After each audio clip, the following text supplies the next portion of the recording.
Welcome back, Clash fans, for episode 7 of another Clash of Clans podcast. I'm your host, Click, and in the episode today, we're diving into the Anime Fury update, the return of global chat after 7 years, as well as hearing from members of the Clash community on one of the biggest features to return to the game. And later on, we'll see if the Ruined Witch can survive her day in Clash Court. But first, let's find out what's making headlines across the Clash world.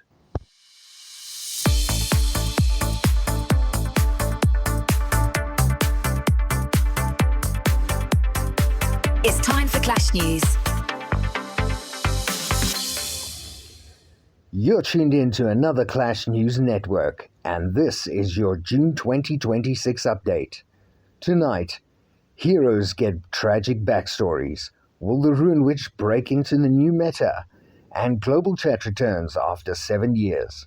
But first, Supercell's hero journey is here, and it changes how every player upgrades forever. We'll break it all down, so stay with us. Well, let's start with the big ones, Chief. The hero journey. Supercell just dropped a brand new reward track that turns every single hero level into rewards, and I mean every level. Town Hall 7 and up can head to the Hero Hall because here is how it works. 1 hero level equals 1 point on the track. Doesn't matter if it's your Barbarian King or your Royal Champion. Unlocking a new hero counts too. So what are you actually earning? You're earning epic equipment from a shared pool, as well as exclusive Ascended skins for every hero, shiny, glowy, and starry ore, as well as resources, magic items, hero potions, books, as well as mighty morsels are available in there. Plus, there's new quests that unlock all chests as you progress, and if you're already deep into the game, you're not getting left behind. Migration is live. Supercell will scan your cumulative hero upgrade score at update and dump you onto the track with all completed rewards. Epic Gear gets auto-leveled if you are behind, as well as skins being unlocked, and ore and resources overflow into temporary storage if you're maxed. But this is a one-time only. Supercell admits that all pricing has been rough. They're reviewing it over the few months, and players might see different prices while they test what feels fair. Goal is to make equipment upgrades accessible without killing long-term progression, while the bottom line is grinding hero levels just got a lot more rewarding. Casuals catch up faster, max players still get paid. This is the biggest shift to hero progression since the Forge dropped. Some quick breaking news before we move on. Supercell just flagged a bug with the hero journey, saying that some players' upgrades didn't register on the reward track. Progress just kind of vanished. Well, if this was you, don't panic. Do not upgrade heroes for 24 hours. Supercell says they're fixing the tracking now, and once it's patched, every missing upgrade will be added back automatically. So sit tight, Chiefs, protect your progress, and we'll keep you updated. And now, the Anime Fury content, and it's wild. First up, meet the Ruined Witch. She unlocks at Town Hall 16. She doesn't attack buildings, she hunts rubble, 4 seconds to work the debris, 2 seconds to summon, and out pops a Ruined Knight. Even if she dies mid-summon, that Knight still spawns, and she can summon 8 total before she despawns. Why it matters? Because if there's no rubble, she just stands there idle, under fire. Even when attacked, it's high risk, high reward, and those Ruined Knights hit hard, move fast, and absolutely love walls. Next up, the Archer Queen got a brand new epic gear, the Monolith Arrow. It's a single target arrow that deals % max HP damage, which is 14% if you've deployed between 0 and 180 housing space, 10% between 181 and 250 housing space, and 5% if you're spamming more than 251 housing space. It caps damage reduction at 10% and ignores spawns and reinforcements. projectile even changes color based on your damage tier, and you can toggle that on or off in your settings. And let's not forget, then there is the Angry Spell. It's a Dark Elixir, 6-tile radius, 17-second max spell that every troop inside drops their current target and rushes to the nearest defense. It completely ignores the normal AI setup, and siege machines are immune to it. It does 0 damage. It's absolute pure chaos because each troop gets triggered once per cast, but it keeps reapplying for 5 seconds to catch late troops. Plus, there are a couple of new levels on board all the way across it. We've got the Monolith going to level 5. Builder Hut is going to level 8. Dark Spell Factory also going to level 8. The Dark Barracks going to level 13, while the Barbarian King and Archer Queen are moving up to level 110. The Grand Warden got up to level 85, and we got 50 extra walls to finish them all off. Not forgetting about the X-Bow and Scattershot getting supercharges to them, which is pretty cool. And now, the one you've been asking for since 2019, Global Chat is back. Supercell has rebuilt it from the ground up, having 3 tiers. The first tier, groups for your crew. That's public invite only or private groups that have an 800 member cap. The second tier is the communities. That is for larger gatherings, which are always public, have a 50,000 member cap and a 12-hour message history. And the final one, the town square, the front page of the village, always on and always loud. But only ambassadors, creators, and Supercell can post there. Everyone else brings the energy with all the reactions. Rollout has been implemented, and on the first 2 days, only after then, it was supposed to be that creators can make those groups, and after that it would be open to everyone. But as we know, things got a bit hectic, and that didn't stay to plan. But don't forget, safety is tight, so every message is reportable. No links, there's anti-spam limits, and family-friendly filtering on communities. And a reminder, Supercell will never ask you for your login code or password. If it's too good to be true, please report it. Another interesting thing is also live at the moment. We have the fast forward. After 2 minutes in any attack, you can hit the button for 4 times speed. Perfect for when that last archer is taking absolutely forever to clean up. You can either have it on normal or 4 times speed, it's up to you, and it works in home village, builder base, and clan capital. All of them are supported. Plus, we got the clan capital treasury for all the max clans as something to put inside and build up your clan reputation. And we also got 2 quality of life fixes, like the fixed equipment activation order and better notifications. But numbers only tell half of the story, so we ask some well-known Clash players one question. Global Chat is back. What is your honest first impression? Personally, I love the idea of bigger group chats in Clash. I always thought it sucked that we had to hop clans just to talk to old clanmates. It can also be really hard trying to communicate with players when they're away for Clan War League, Side Wars, Heroes Down Wars, or just dumping capital gold. So global chat is a really big step in the right direction to keep everyone connected. However, it doesn't really change that it's still hard to type on the phone in landscape mode, so I still primarily use Discord.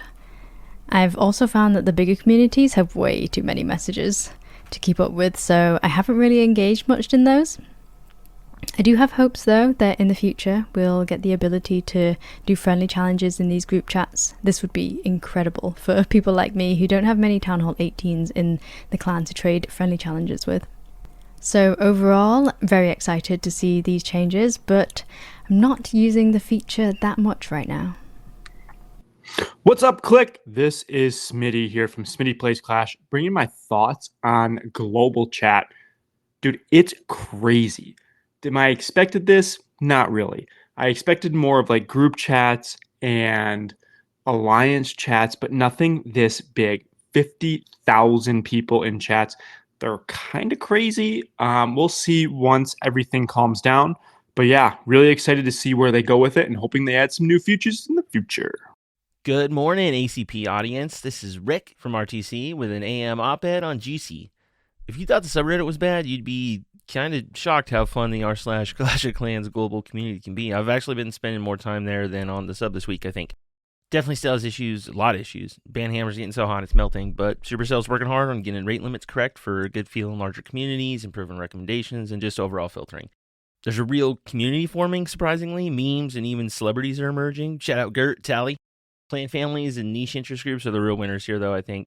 Loving all the activity in my small groups. Click, you better be linking Radio Clash here, and I hope to see you all there. All right, that's our first three voices, Jess, Smitty, and Rick.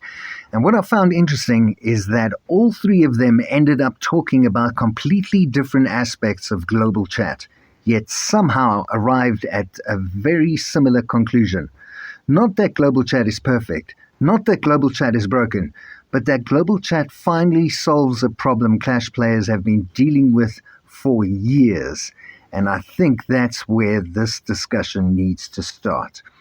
Because if you've only started playing Clash in the last few years, you might not fully appreciate how strange communication in Clash has become.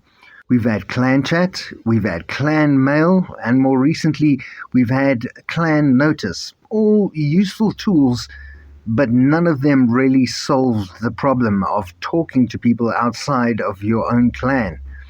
And over time, the community came up with its own solution, clan hopping. Well, that's if you weren't going to Discord. But if you wanted to hang out with friends from an old clan, you hopped back into the clan with them. If you wanted to visit a creator community, you hopped. If you wanted to recruit, you hopped.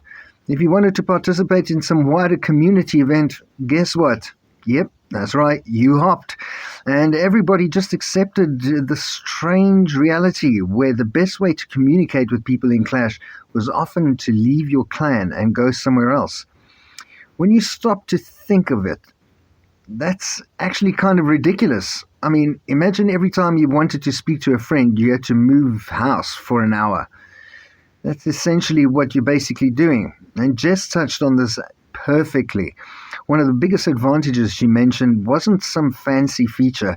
It was simply being able to remain connected. Players disappear all the time. CWL, side wars, capital raids, heroes down, temporary clans, events, and suddenly someone you've spoken to every day for 6 months is gone for a week. But not because they quit, not because they're inactive, they're just somewhere else. Global chat changes that for the first time in a long time. The social layer of Clash exists outside of the clan structure itself, and I think that's a bigger deal than people realize. Now, does that mean the experience is perfect? Far from it, because almost immediately Jess pivoted to usability, and I think she's right. Typing in landscape mode on a phone isn't exactly anybody's idea of a good time, especially in an active chat.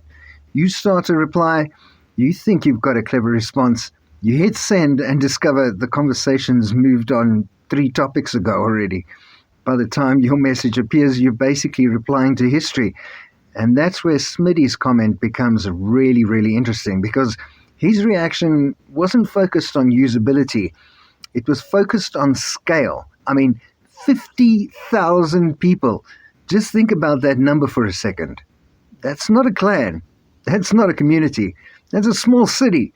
And I don't think any of us really knew what global chat was going to look like when it came back. People talked about alliance systems. People talked about recruitment tools and creator communities. I don't remember many people predicting 50,000 player spaces. That's ambitious. Maybe too ambitious, but definitely ambitious. Because the moment you create communities that large, you do create a problem. Visibility. The bigger the room becomes, the harder it becomes to actually participate in the conversation. And that's why I found Rick's comments fascinating. Because while Jess was talking about usability and Smitty was talking about scale, Rick was talking about culture. He mentioned memes emerging, recognizable names emerging, as well as smaller communities developing their own identity. And that's where things really get interesting for me. Because software creates features, people create communities. Supercell has built the room for it. They can't force people to care about the room, yet despite the spam, despite the moderation challenges, despite the chaos that always comes up with the launch, people are already settling in. And that's a positive sign. In fact, I'd argue it's one of the most encouraging signs possible, because features can be patched, interfaces can be improved, and moderation tools can be expanded. But if nobody wants to use the feature, it's finished and obsolete. And right now, the opposite seems to be happening. People want to be there. They're discovering what there actually is. And that brings me to something Jess mentioned right at the end, friendly challenges. I think she's onto something because, it's something that everyone's asking for. Because ultimately, people don't just want to talk about Clash. They want to play Clash.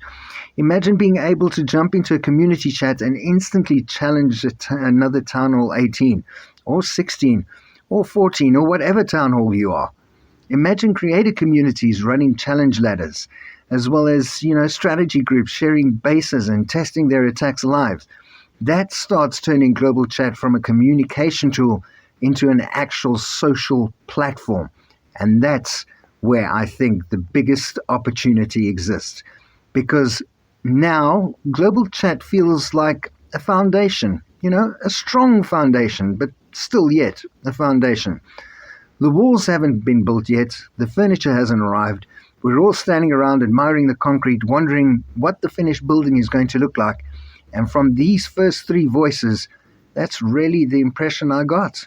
Optimism, not blind optimism, not fanboy optimism, just cautious optimism.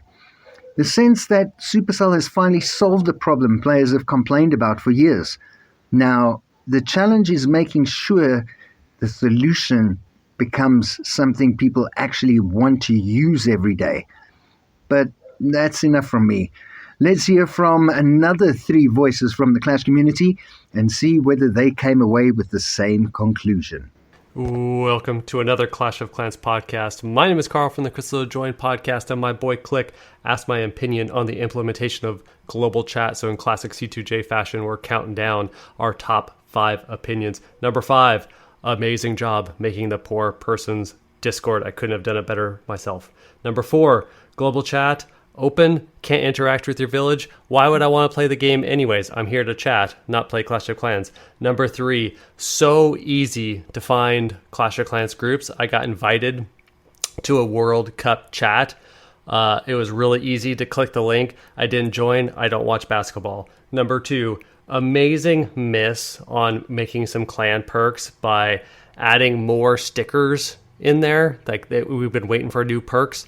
That was an easy win for stickers because nobody really cares. Not pay to win, something to strive for. And the number one thing I think about global chat, actually, this isn't a troll. I love that they did it safe because this easily could have been this is why we can't have nice things. So looking forward to them bringing in things like troop requests, FCs, more moderation tools to help keep everyone safe out there. The internet's a weird place.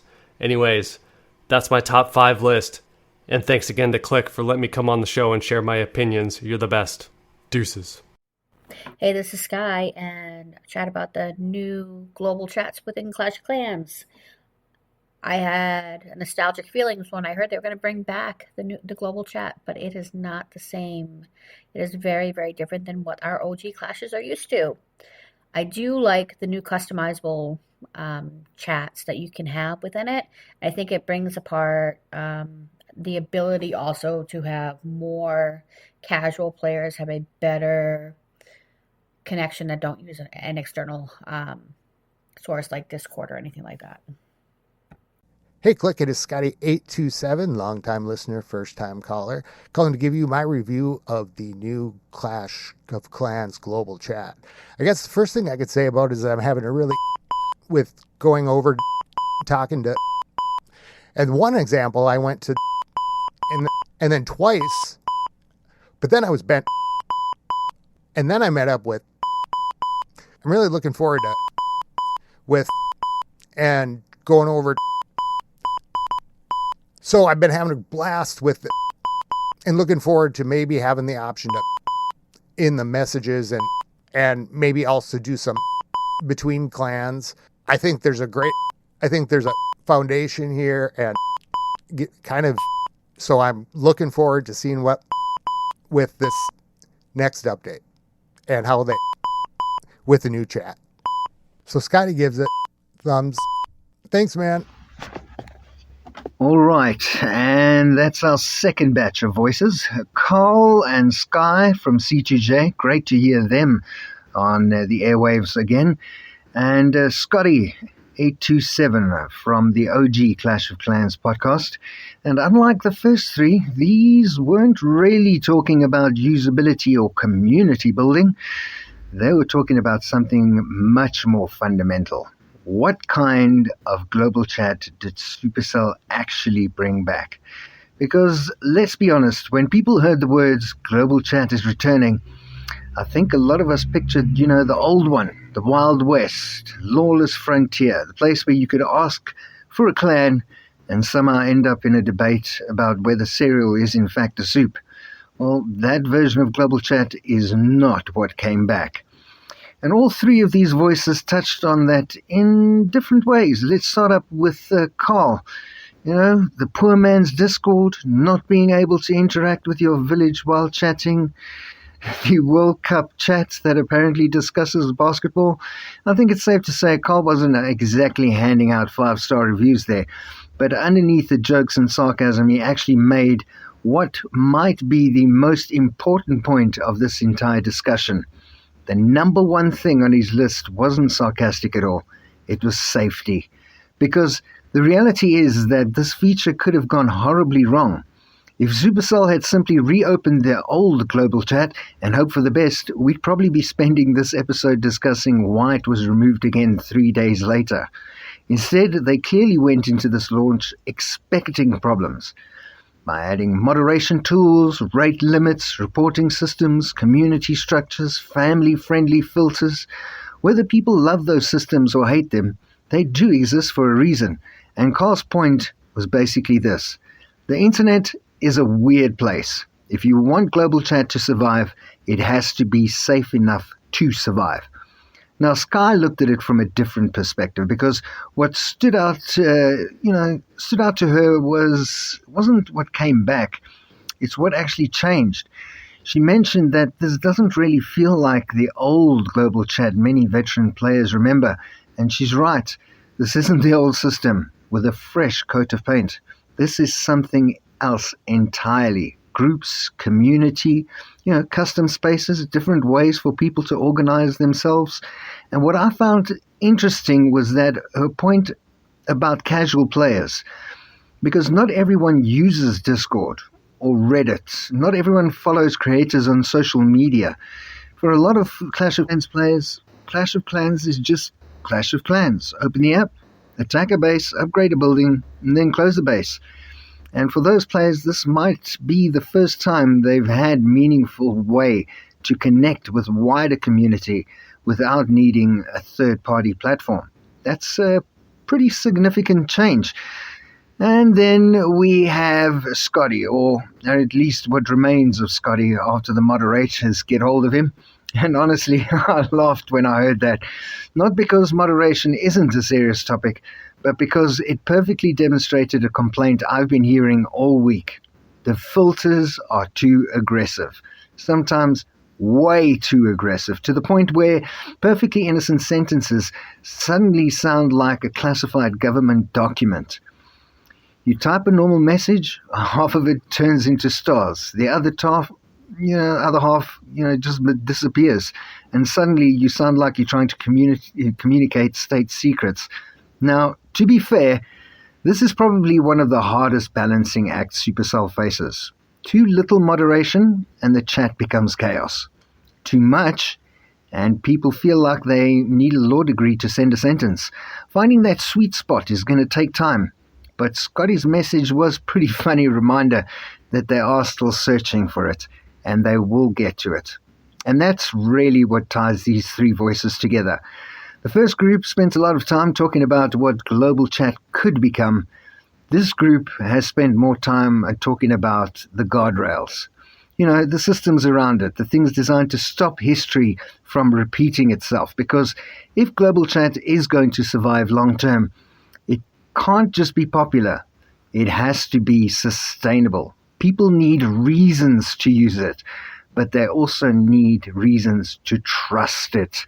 And right now, I think that is exactly what we're watching happen in real time. Supercell is trying to build a version of global chat that keeps everything people loved without bringing back everything that people hated. Whether they've stuck that balance yet, well, that's probably the million-dollar question. And that's exactly where I land with my own verdict. Well, after hearing from Jess, Smitty, Rick, Karl, Sky, and Scotty, where do I land on global chat? Honestly, more positive than negative, and that's probably not where I expected to be before the update launched. Because when rumors first started circulating that global chat might return, I think a lot of players immediately thought of the old version. The one many of us remember from years ago, sometimes hilarious, sometimes chaotic, most often both at the same time. But what Supercell has brought back, it's not that. And I think that's actually a good thing. Now, don't get me wrong, there are definitely some issues. Jess talked about the difficulties of typing in landscape mode and trying to keep up with conversations moving at 100 miles an hour, while Scotty highlighted moderation that can sometimes feel a little overzealous, while Karl pointed out some of the missing opportunities and features that still haven't arrived. None of those criticisms are unfair, but here's the thing. Those are all problems that can be fixed. They're not fundamental flaws with the idea itself. Nobody we heard from today said global chat should be removed. Nobody said it was a failure. Nobody said Supercell should abandon the feature. Instead, every single person was talking about ways to improve it. And I think that's really important, a really, really important distinction, because the foundation seems solid. For years, one of the strangest things about Clash of Clans was that the community existed almost everywhere except inside of Clash of Clans. If you wanted to talk strategy, you went to Discord. If you wanted to hang out with creators, you went to YouTube. If you wanted to debate, balance changes, you went to Reddit. And if you wanted to recruit players, well, that's a whole nother story, because you either bounced between clans hoping to find someone interested, or went onto Facebook, or you went into Discord or Reddit, or there are so maybe now something will be sorted, because the actual game often felt disconnected from the community surrounding it. Global chat changes that. For the first time in a long time, players can connect with people outside their own clan without leaving the game itself. That matters, and several of our guests touched on exactly that. Jess talked about staying connected with players even when they're away doing CWL, side wars, or capital raids. Sky talked about casual players who don't use Discord or other outside platforms, while Rick talked about smaller communities that are already forming identities of their own inside of the chat itself. Different perspectives, same basic idea. It's a connection. And when I look at this feature, that's what keeps coming back. A connection. So not stickers, not filters, not moderation settings, a connection. Those things matter, of course, but they're supporting factors. The main feature is bringing people together, like Sabrina said. Now, do I think global chat is finished? Absolutely not. In fact, I think we're probably looking at version 1.0 of something much, much bigger. I'd love to see friendly challenges added, troop donations. I'd also love to see recruitment tools expanded and communities become more interactive, because right now it still feels like we're looking at the framework rather than the completed building. The structures are there, the walls are up, people have started moving in, but there are still rooms that need furnishing, and that's why I'm optimistic. Because what's harder to create, the features or the people? Features can be patched, features can be added, features can be redesigned. What you can't manufacture is community, and that is already happening. People are finding groups, people are creating jokes, people are becoming regulars, people are making connections. That is the hard part. That's the part you can't force, and it's already taking place. Now, will there be growing pains? Absolutely. Moderation will need work, filters will need work, the user experience is obviously going to need work. Every major social platform in history has had to deal with those challenges.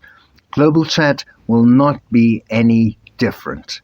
But if we're asking whether this update was worth doing, for me, absolutely is the answer.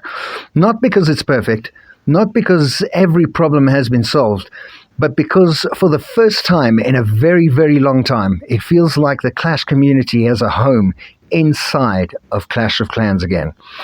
And if Supercell continues to listen, continues to iterate, and continues to improve the feature over the coming months, I think we'll look back on this update as the beginning of something genuinely important for the game. You know, right up there with the Clash Anytime update. Well, it's maybe not a finished story, not just yet, but it's a very promising first chapter. And with that, I think it's fair to say the verdict on Global Chat is in. The community seems cautiously optimistic. Supercell has delivered a strong foundation. Now it's up to them to build on it. As for the Ruin Witch, well, unlike Global Chat, her verdict has not yet been decided. In fact, she's currently waiting outside the courtroom. Apparently, after being accused of operating an unlicensed night manufacturing facility amongst a whole bunch of other things, and maintaining what can only be described as questionable labor practices, she's pretty much in a lot of trouble. So let's not keep her waiting. Grab your gavels, take your seats, and prepare yourselves, because Clash Court is now in session. Order in the court! Clash Court is now in session. Today's defendant is the Ruin Witch. Now, before we begin, the court would like to note that the defendant has been unable to secure legal representation. This is largely because she was released only a few days ago. As such, the court will be hearing this case without counsel. It's not ideal, but neither is creating heavily armed knights from broken buildings now, isn't it? Shall proceed. The defendant stands accused on 3 counts. Count 1, operating an unlicensed night manufacturing facility. Count 2, illegally recycling of enemy property. And count 3, employing disposable workers under extremely questionable labor practices. The court further notes that several members of the Clash community have referred to the defendant as the Temu Super Witch. Now, the court is not yet ruling on that allegation, though it is quite concerning. Let's examine the evidence. On count 1, operating an unlicensed night manufacturing facility. Members of the jury, and by jury I mean everyone listening, the facts are straightforward. A building falls, the Ruin Witch approaches, and then a knight appears. Another building falls, and then another knight appears. This process repeats up to 8 times. No permits, no inspections, no planning approval, no health and safety documentation. The defendant has effectively opened a military production facility in the middle of an active war base. And that's without filling in a single form. Frankly, the paperwork violations alone are shocking. Count 2. illegal recycling of enemy property. The defendant does not bring her own materials, no, despite a little vacuum cleaner. But then she waits for someone else's property to be destroyed, then immediately claims the rubble as her own. Now, imagine your garage collapses, and before you finish processing what's actually happened, your neighbor just pops in and has converted it into a cavalry regiment. That's not recycling. That's opportunism. The prosecution rests on that. And now on count 3. Employing disposable workers under extremely questionable labor practices. This is where things become serious. The Rune Witch creates workers, sends them into battle, provides no benefits, no retirement plan, provides no health care, provides no hazard pay, and most alarmingly, they appear to have a predetermined expiration date. The court has reviewed the evidence. These workers are literally dying on company time. Repeatedly. The Department of Labor is expected to be very interested in this case. And at this stage, the court would normally hear from the defense. Unfortunately, the defendant has chosen to remain silent, either because she has no defense or because she's just noticed a nearby pile of rubble. The court cannot be certain. Regardless, we move on to sentencing. On count 1, operating an unlicensed night manufacturing facility. Guilty. On count 2, illegal recycling of enemy property. Guilty. On count 3, employing disposable workers under extremely questionable labor practices. Extremely guilty. The sentence is as follows: 1 mandatory permit application, 3 workplace safety inspections, and a lifetime ban from describing temporary skeleton-adjacent employees as independent contractors. Case is closed. Well. Guilty on all counts.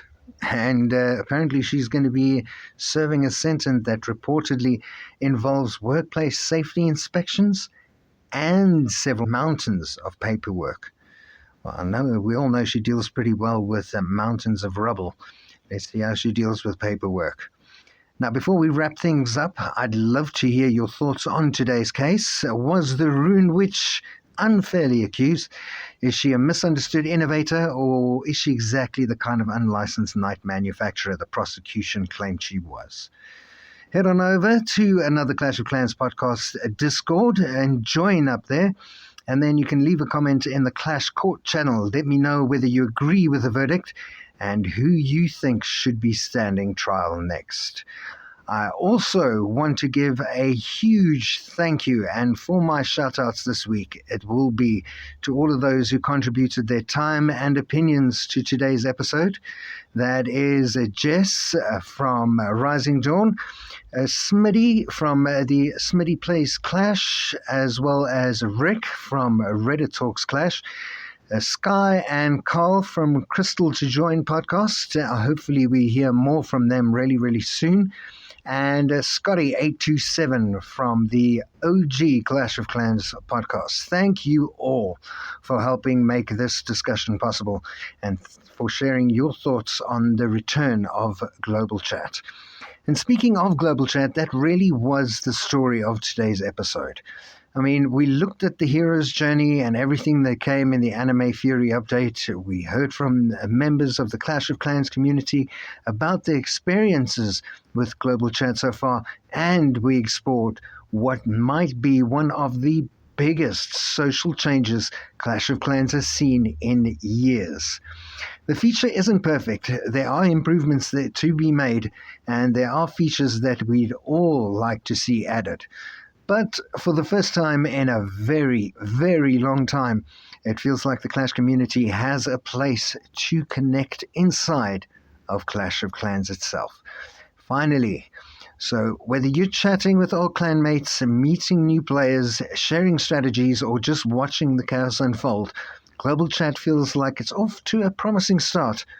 As always, if you enjoyed the episode, be sure to follow the podcast, share it with a few fellow Clashers, and join us again next time for more Clash discussion, community stories, and whatever happens up happening in Clash Court. I've been Click. This has been another Clash of Clans podcast, and until next time, keep on clashing.